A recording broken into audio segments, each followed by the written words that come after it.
Welcome back to crazy vlogs YouTube channel. నమస్తే పెళ్ళైన brothers. ఇదైతే తెలుసు కదా కడ. చూడండి ఎంత బ్యూటిఫుల్గా ఉందో కడ. ఈ కడకు కస్టమరు మన దగ్గరికి జాగ్వార్ అయితే తీసుకొచ్చిండు. ఈ 3 జాగ్వార్లు.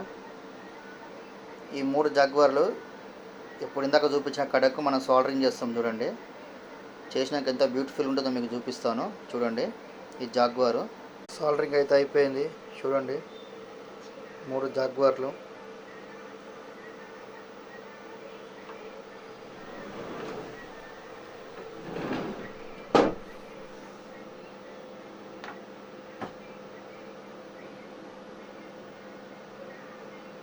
డిజైన్ మస్తు కొట్టిండు మిషన్ మీద మొత్తం.